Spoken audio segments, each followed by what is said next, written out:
Question 9, a hand cart loaded with vegetables collides with an identical but empty hand cart.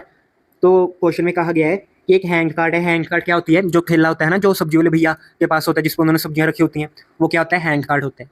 ठीक है, तो question में कहा गया है कि एक हैंड कार्ट है, वो क्या सब्जियों से भरी हुई है। ठीक है, यहाँ पे मैं टमाटर बना देता हूँ।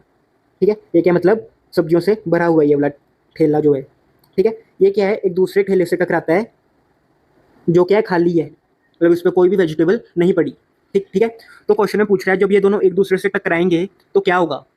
अब देखो, इसको करने से पहले हमें Newton's third law of motion पता होना चाहिए कि according to the Newton's third law of motion, एक ऑब्जेक्ट दूसरे ऑब्जेक्ट से जब टकराता है तो वो जितनी फोर्स जो दूसरे ऑब्जेक्ट पे लगाएगा उतनी ही फोर्स जो दूसरा ऑब्जेक्ट है वो पहले पे भी लगाएगा। ठीक है, मतलब जो फोर्स का मैग्नीट्यूड होगा जो दोनों ऑब्जेक्ट्स एक दूसरे पे लगाएंगे वो क्या होगा? सेम।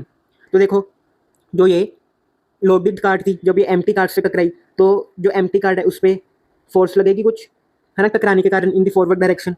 लेकिन जो एम्प्टी कार्ड है ना, वो भी जो ये लोडेड कार्ड है इस पर फोर्स लगाएगी। कितनी लगाएगी? एफ, क्योंकि मैग्नीट्यूड तो इक्वल होगा according to the Newton's third law of motion. तो कितनी फोर्स लगेगी लोडेड कार्ड पे भी? एफ। बट जो डायरेक्शन होगी वो क्या हो जाएगी? ऑपोजिट। क्योंकि देखो ना, Newton's third law of motion यही कहता है कि जो एक्शन और रिएक्शन होते हैं वो इक्वल इन मैग्नीट्यूड होता है बट अपोजिट इन डायरेक्शन। तो फोर्स की डायरेक्शन क्या आ जाएगी? ऑपोजिट दोनों केसेस में। तो मतलब पर यहाँ पे जो मैग्नीट्यूड है वो क्या है? इक्वल है। यहाँ पे भी एफ है और यहाँ पे भी एफ। ठीक है, तो मतलब क्या है कि कोलिजन के दौरान दोनों पे इक्वल फोर्स लगेगी। तो ऑप्शन रीड कर लेते हैं। ऑप्शन 1 क्या कह रहा है? The loaded cart exerts a force of larger magnitude. नहीं, गलत है। सेम मैग्नीट्यूड की फोर्स एक्सर्ट कर रहे हैं दोनों एक दूसरे पे। ऑप्शन सेकंड क्या है? The empty cart exerts a force of larger magnitude. ये भी गलत है। थर्ड क्या है? Neither cart exerts a force on the other. ये भी गलत है, क्योंकि जब ये दोनों टकरा रहे हैं एक दूसरे से तो कुछ ना कुछ फोर्स तो एक्सर्ट करेंगे ही एक दूसरे पे। तो ये भी गलत है। ऑप्शन 4 क्या है?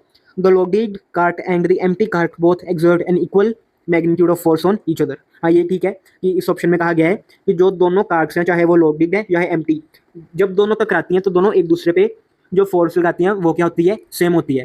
ठीक है, चलो माना हमने कि डायरेक्शन अपोजिट है, पर मैग्नीट्यूड की बात हो रही है इस ऑप्शन में, है ना।